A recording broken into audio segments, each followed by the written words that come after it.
मित्रांनो, तुमचं पुन्हा एकदा GB स्टोरी टेलर या यूट्यूब चॅनलवर स्वागत आहे. आजच्या आपल्या गोष्टीचं नाव आहे अतृप्त आत्मा. लेखक अविनाश गुरव.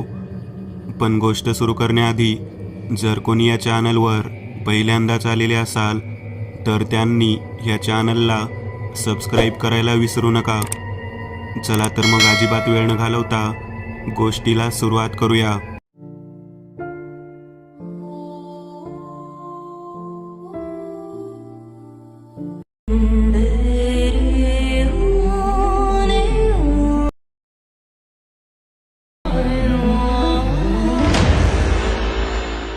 मी अविनाश गुरव. माझ्या मित्राने मला सांगितलेली एक घटना मी तुम्हाला सांगत आहे. ही घटना तामिळनाडूमध्ये घडलेली आहे.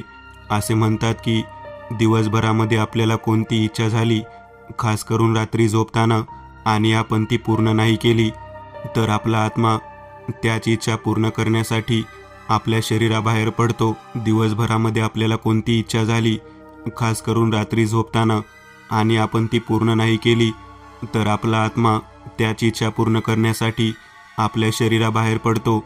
आपला आत्मा जे जे काही करतो ते आपल्याला स्वप्न पडल्यासारखे वाटते. अशीच आजची ही घटना आहे. तर गोष्ट अशी आहे, एक तरुण दिवसभर काम करून खूप दमल्यामुळे त्याला त्या रात्री खूप झोप येऊ लागली आणि त्याने स्वतःला बिछाण्यावर झोकून दिले. काही वेळाने त्या तरुणाला खूप तहान लागली, पण त्याच्या डोळ्यावर एवढी झोप होती की त्याला पाणी पिण्यासाठी उठायचा कंटाळा आला आणि तो तसाच परत बिछाण्यावर झोपला. मध्यरात्रीनंतर त्याचा जीव पाण्याविना कासावीस होऊ लागला आणि पाणी पिण्यासाठी त्याचा आत्मा शरीराबाहेर आला.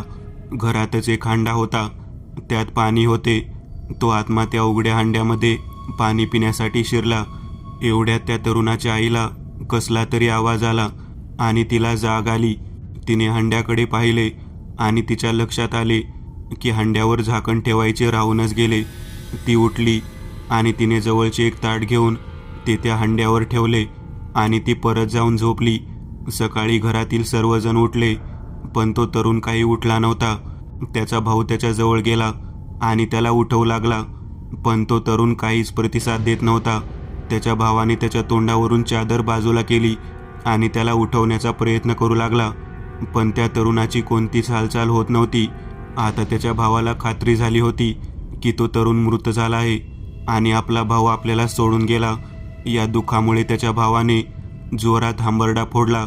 घरातले सर्वजण त्याच्याकडे पाहू लागले की नक्की झाले तरी काय याला रडायला. त्याने रडक्या आवाजातच सर्वांना जे घडले आहे ते सांगितले. सर्वजण त्या तरुणाच्या जवळ गेले आणि तेही त्याला आता उठवण्याचा प्रयत्न करू लागले. थोड्या वेळातच सर्वांची खात्री झाली की तो तरुण आता या जगात राहिला नाही. तो आपल्या सर्वांना आणि हे जग सोडून गेला आहे. ही बातमी गावभर झपाट्याने पसरली. तसतसे गावातील लोक त्यांच्या घराबाहेर गर्दी करू लागले. गावातील काही मंडळी त्या कुटुंबांचे सांत्वन करू लागले आणि त्यांना समजावून, त्यांना धीर देऊन त्या तरुणाचा अंत्यविधी करायला सांगितले. तसे त्यांनी अंत्यविधीची तयारी सुरू केली. अंत्यविधीला सुरुवात झाली. आता वेळ झाली त्या मृत शरीराला आंघोळ घालण्याच्या विधीची. तसा त्याचा भाऊ घरातून पाणी आणायला गेला. त्याने नेमका तोच हांडा आणला ज्यात त्या तरुणाचा आत्मा अडकला होता. त्याने बाहेर आल्यावर त्या हांड्यावरील झाकण काढले. जसे त्याने हांड्यावरील झाकण बाजूला केले तसा त्यात अडकलेल्या त्या तरुणाच्या आत्म्याची तिथून सुटका झाली आणि लगेच त्या आत्म्याने तिथून निघून त्या तरुणाच्या शरीरात प्रवेश केला. जसा तो आत्मा त्या तरुणाच्या शरीरात गेला तसा तो तरुण खडबडून जागा झाला. तरुण शुद्धीवर आल्यावर सर्वजण गोंधळून गेले. नंतर त्या तरुणाच्या घरच्यांना आणि सर्व गावकऱ्यांना समजले की नक्की हा काय प्रकार घडला तो. मग काय, यापुढे तुम्ही स्वतःच्या इच्छा अपूर्ण ठेवून झोपणार नाही ना? दुसरी कथा, फेरा. माझा मित्र वैभव शिक्षणासाठी रत्नागिरी येथे गेला होता. त्यांच्या महाविद्यालयातच त्याची राहण्याची सोय होती, मात्र जेवणाची सोय नव्हती. त्यासाठी त्याने बाहेर खानावळ लावली होती. खानावळ महाविद्यालयापासून 3 किलोमीटर दूर असल्यामुळे वैभव त्याच्या मित्राबरोबर, जो तेथील स्थानिक होता, त्याची मदत घ्यायचा. त्याची सायकल घेऊन हे दोघे रोज डबा आणायला जात असत. त्याच निमित्ताने थोडे फिरणे, अभ्यासाच्या गोष्टी न इतर विषयावर गप्पा मारायलाही मिळत होत्या.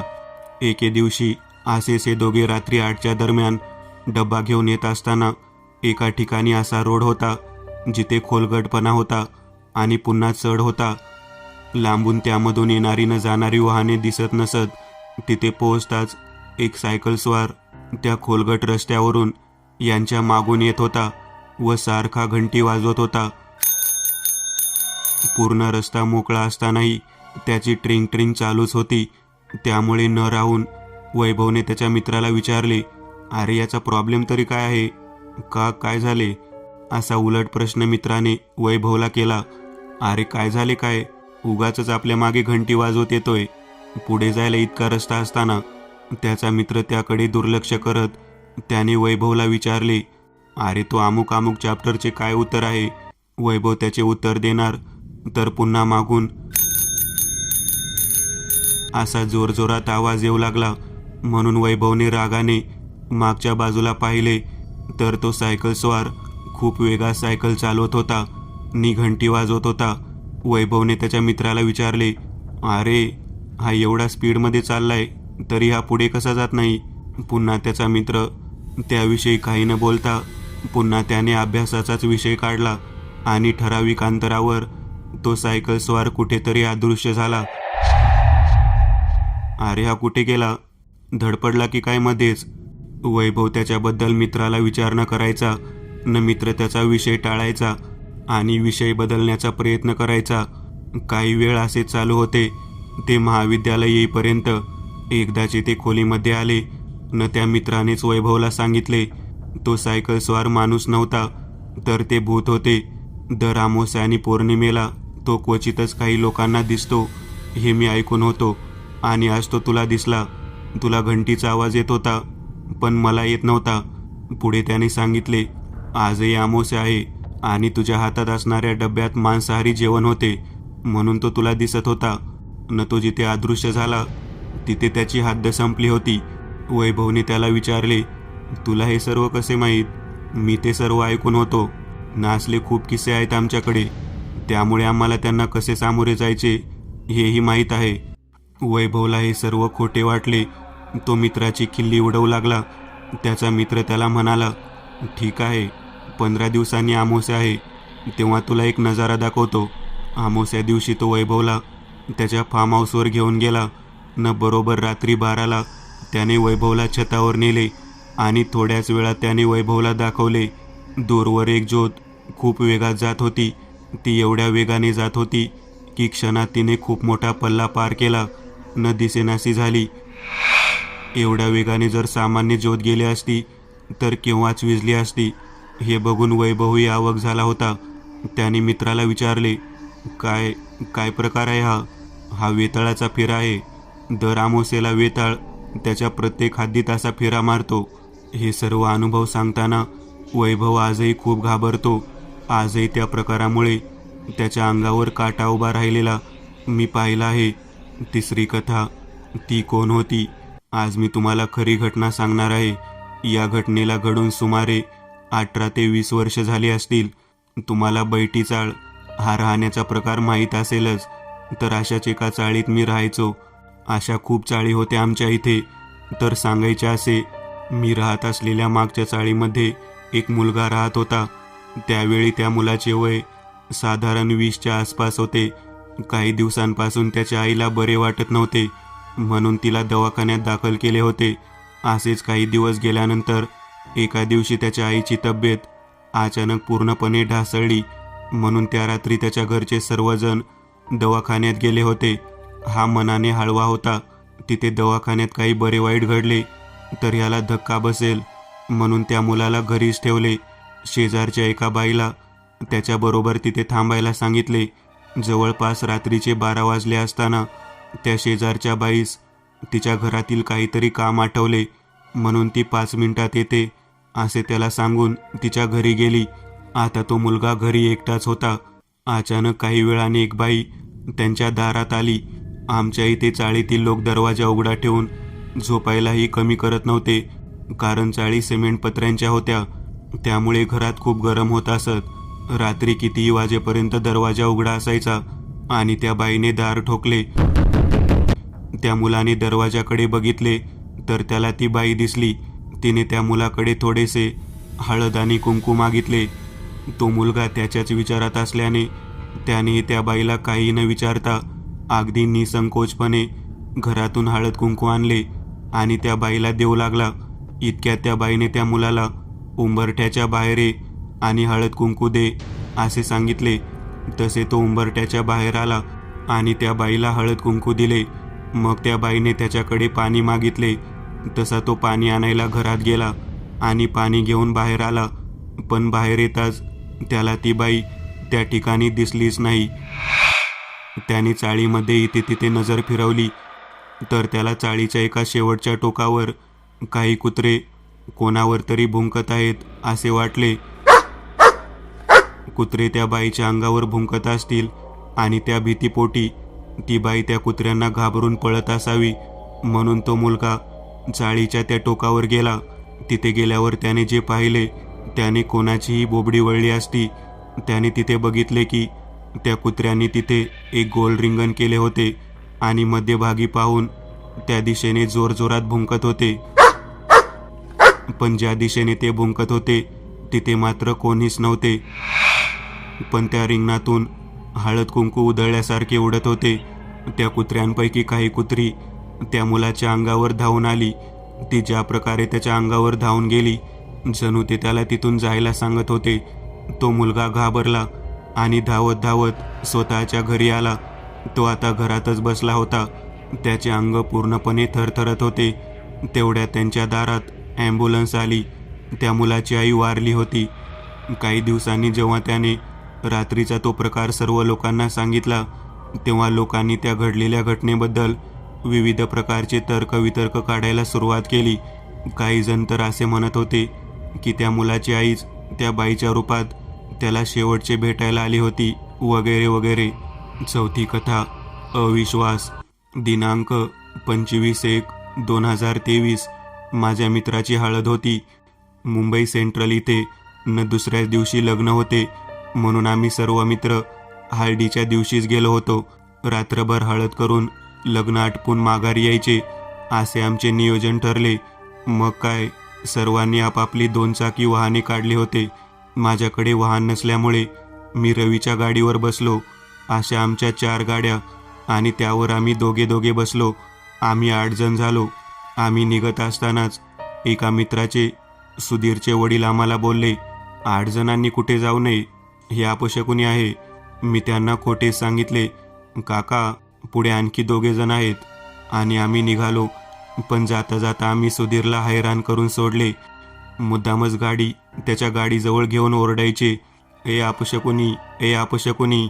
आणि खरं सांगतो, या सर्व प्रयोगांमध्ये आमचा 2 वेळा अपघात होता वाचला. रवी आणि मी खूप खोडकर होतो, म्हणून ना त्याच्या गाडीवर दुसरे कोण बसत ना मला त्यांच्या गाडीवर बसवत. म्हणून आवी आणि रवी अशी आमची जोडी कुप्रसिद्ध होती. आम्ही 8-8:30च्या दरम्यान मुंबई सेंट्रल येथे पोहोचलो. आमच्यामध्ये सर्वच मदिरा घेणारे होते, म्हणून आम्ही सर्वच नाचगाणे करत, मदिरा प्राशन करत हळदीची मजा लुटत होतो.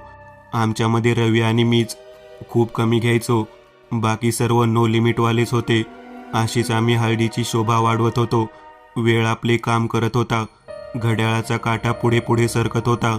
सुमारे 11:30 वाजले असतील. हळदीचा कार्यक्रम संपला असे घोषित करण्यात आले. आता विधी होता तो पेटपूजेचा. मी पूर्णपणे शाकाहारी असल्याकारणाने माझी वेगळी व्यवस्था केली होती. या सर्वांना बाहेरच खुर्ची टेबलवर बसवून मला एका खोलीत जेवायला घेऊन गेले. मी पोटभर जेवण केले व बाहेर आलो. बाहेर बघतो तर काय, सर्व टेबल खुर्च्या अस्ताव्यस्त झाल्या होत्या व सर्वजण गर्दी करून उभे होते. बाहेर बघतो तर काय, सर्व टेबल खुर्च्या अस्ताव्यस्त झाल्या होत्या व सर्वजण गर्दी करून उभे होते. मी गर्दीमधून आत गेलो. बघतो तर विनोद, जो आमच्या बरोबरच आला होता, त्याचे डोके फुटले होते. रवीने त्याला आपल्या मांडीवर घेतले होते. विनोद व रवीचे कपडे रक्ताने माखले होते. मला तर काय करावे काय नाही हे कळतच नव्हते. विचारणा केली तर कळले की विनोद अगदी आदाशासारखा जेवत होता व जेवता जेवता अचानक वेड्यासारखा करू लागला. सर्व खुर्च्या टेबलवर लाथा मारू लागला. हे बघून रवीने विनोदच्या एक मुस्काटात लगावली. तसा विनोद जमिनीवर कोसळला. तसे त्याचे डोके फुटले. हे ऐकून माझे तर डोकेच फिरले. विनोदला जास्त झाली की तो काहीतरी लफडा करतोच, पण आज तर कहरच केला होता त्याने. पण तो बेशुद्ध पडला होता याचेही दडपण आले होते. अथक परिश्रम घेऊन सर्वांनी विनोदला सुस्थितीत आणले. तेव्हा कुठे माझ्या जीवात जीव आला होता. तो शुद्धीवर येताच त्याला काय लागले, कसे झाले हे सर्व विचारू लागले. कहर तर तेव्हा झाला जेव्हा तो शुद्धीवर आल्यावर खूप भूक लागली यार, मला जेवायला द्या यार असे बोलला. हे ऐकून तर सर्वच जण अवाक झाले आणि न राहून सुधीर बोलला, अरे आताच तर बकासुरासारखा जेवलास तू बेवड्या. विनोद त्याच्याकडे रागाने पाहतच बोलला, ए अपशकुनीच्या कार्ट्या, तुझा बाप जेवला असणार रे. मी मध्यस्थी करून त्यांची भांडणे थांबवली आणि त्याला जेवण द्यायला सांगितले तर सुधीर माझ्यावरच भडकून बोलला, अरे मगाशी हाच आमचेही जेवण खाऊन मला विचारतो तुझा बाप जेवला का म्हणून. 2-4 शिव्या हसडल्यास बहादराने मी त्याच्या कानात हळूच म्हणालो, तुला माहीत आहे ना त्याची सवय. तेवढ्यात विनोद जेवता जेवता तिथून ओरडला, ए अपशकुनी जेवायला ये रे. आता रवीची सटकली आणि त्याने विनोदला शिवीगाळ सुरू केली, तुझे हे कायमचे झाले, तुला कुठे न्यायलाच नाही पाहिजे. विनोद दुखते डोके पकडत, ए तुला खूप पुळका आला का त्या अपशकुनीचा, तुझं कायमचाच आहे. थोडी दारू नाही प्यायला तर कळ काढणारच तू कोणाची तरी. मन्या बोलतच होता तुला घेऊ नका म्हणून, पण नाही, हा अपशकुनी सुधीरच बोलला की त्याला घ्या. मग घेतलास ना चढून, ये सुधीर घे मग आता. विनोद राहिला बाजूला आणि सुधीर व रवीची झोपली. मी कसे तरी रवीला बाजूला घेतले व समजावण्याचा प्रयत्न करू लागलो, पण त्याला विनोद व सुधीर या दोघांचा राग आला होता. रवी मला म्हणाला, चल आपण घरी जाऊया. अरे पण लग्नाला आलोय ना आपण गण्याच्या, सकाळी येऊया परत. इथे थांबलो तर हे दोघे डोक्याची आई बहीण एक करतील. आपल्याला इथे लफडा नकोय. अरे पण जाणार कसे, 26 जानेवारीमुळे पोलीस बंदोबस्त कडक आहे. ड्रिंक अँड ड्राईव्हमध्ये पकडला तर. हो यार ते पण खरे आहे. चल आपला सरकार जिंदाबाद, 66ने जाऊया. 66 हा बस क्रमांक आहे. तेव्हा ती रात्रंदिवस चालू होती आणि उद्या पण सरकारी गाडीतून येऊया. फिर आपका ड्रायव्हर आपको आपकी गाडी BMW 2 चाकी से घर छोडेगा. आवी साहब. मी हसतच त्याला होकारार्थी मान हलवून चल म्हणालो. मी जेवण घेतो ना घरी जातो. जेवण पण दिला नाही. रवी म्हणाला.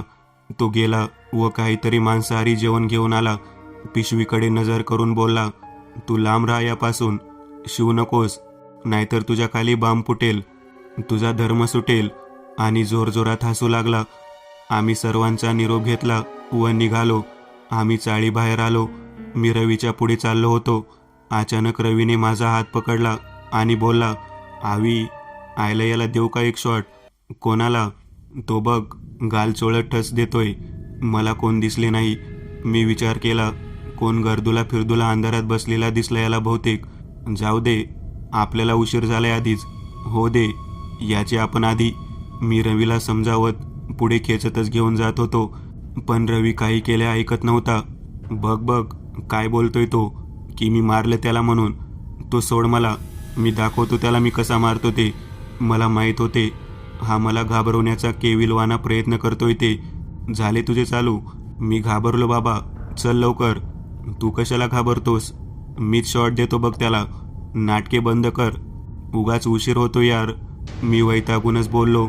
कधी घरी जावं असे वाटत होते मला. न याला मस्करी सुचते. मी नाटके करतोय, तो मी मारले त्याला बोलतोय, न तू बोल मी नाटक करतोय. रवी चांगलाच रागाने बोलत होता. रात्रीच्या एकांतामध्ये त्याचा आवाज खूपच घुमत होता. मी विचार केला की आपण याला घाबरलोय हे दाखवले तर हा अजूनच नाटके करेल, पण जर आपणच मस्करी केली तर हा त्याची नाटके बंद करेल. चल तर मग, जा आणि दे शॉट त्याला. रवीने हातातली पिशवी बाजूच्या बंद चहाच्या स्टॉलवर ठेवली. 20-25 फूट लांबचा पल्ला त्याने झपझप पार केला आणि बोलू लागला, आता बोल, कोणी मारलं तुला. रवी असा बोलतो न बोलतो तो जलद गतीने तिथून माघारी 10 फूटवर येऊन पडला. मी धावत गेलो आणि रवीला उचलले. बघतो तर रवीची हानवटी आणि ओठ फुटले होते. डोळे बंद करून तो ओरडत होता, आवी सोडायचे नाही याला, मला मारला. मी त्याला पकडून उभा केला. कुठे गेला तो? पळाला काय? मला तर काहीच कळत नव्हते. हा नाटक करतोय की काय विचित्र घडते. हो, पळाला तो, पळाला. तू पण बघत बसलास, पकडायचा ना त्याला. मी गप्पच उभा होतो. मला काय चालले आहे हे कळतच नव्हते. चल उद्या बघू त्याला, मी त्याला समजावत त्याला घेऊन निघालो. रवीने त्याची जेवणाची पिशवी घेतली. आम्ही बस स्टॉपवर आलो. रवीची शिवीगाळ चालूच होती. थोड्याच वेळात बस आली.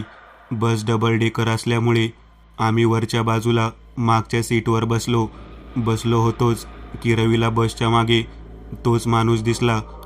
रवी बसमधूनच त्याला शिवीगाळ करू लागला. तो बघ आपल्या मागे येतोय, आता त्याला सोडायचा नाही.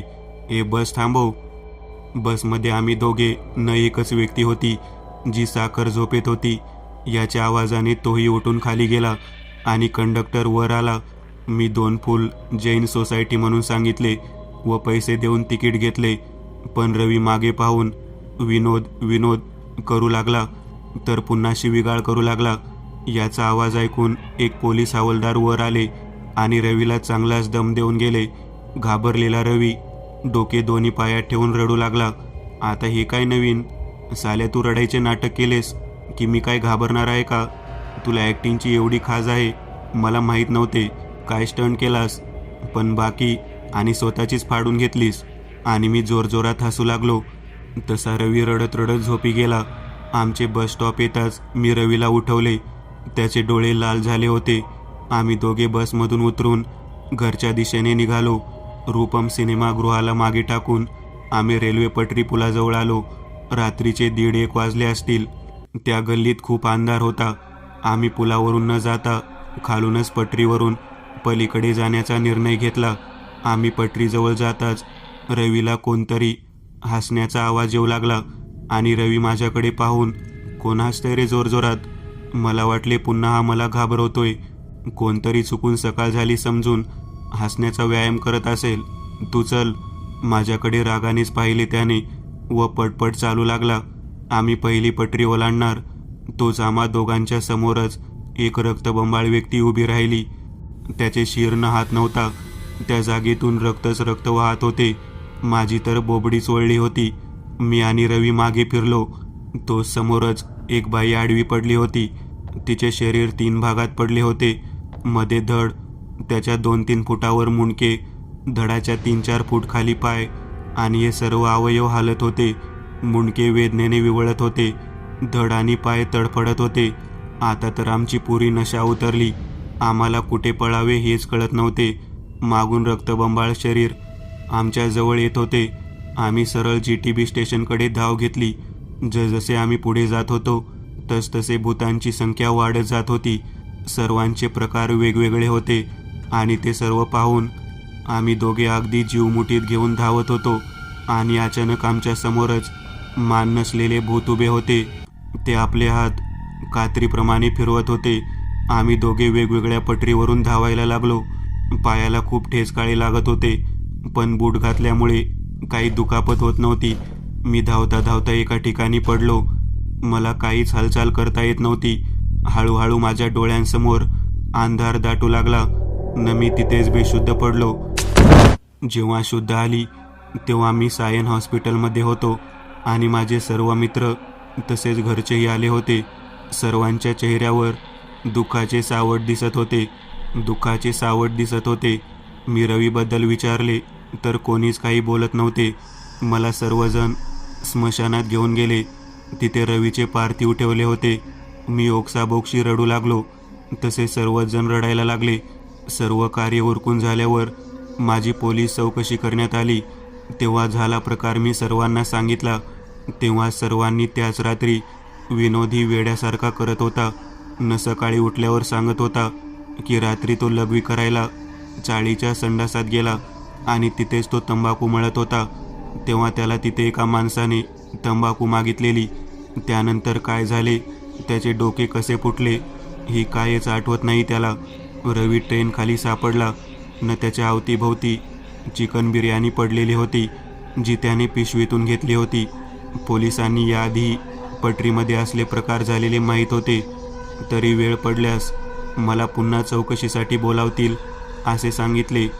पण झाला प्रकार मी तर नाही आयुष्यभर विसरू शकत. रवीला कोण दिसते, त्याला कुठून आवाज येत होते ही मी त्याला विश्वासात घेऊन विचारले पाहिजे होते. मी त्याची मस्करी करत राहिलो आणि त्यामुळेच त्याचा जीव गेला. याबद्दल मी अजूनही स्वतःला जबाबदार मानतो. मी एक नवीन चॅनल ओपन करत आहे, त्यावर तुम्हाला ॲनिमेटेड हॉरर स्टोरीज पाहायला मिळतील. त्या चॅनलची लिंक या व्हिडिओच्या डिस्क्रिप्शनमध्ये दिलेली आहे. चॅनलला सबस्क्राईब करायला विसरू नका. मित्रांनो, आज पुरतं एवढंच. तुम्हाला जर काही गोष्ट आवडली असेल तर नक्की लाईक करा. तुमच्यापैकी बरेचसे जण व्हिडिओ लाईक न करताच पळून जातात, पण हा जर व्हिडिओ तुम्ही लाईक केला तर मला जरा बरं वाटेल आणि असेच भारी भारी व्हिडिओ बनवायची माझ्यात एनर्जी येईल. त्यामुळे नक्की लाईक करा आणि अजूनही कोणी या चॅनलला सबस्क्राईब केलेलं नसाल तर लगेच सबस्क्राईब करून टाका आणि बाजूची घंटी ती मात्र दाबायला विसरू नका. देवाची घंटी आहे ती. चला तर मग पुन्हा भेटूया अशीच एक आगळी वेगळी गोष्ट घेऊन पुढच्या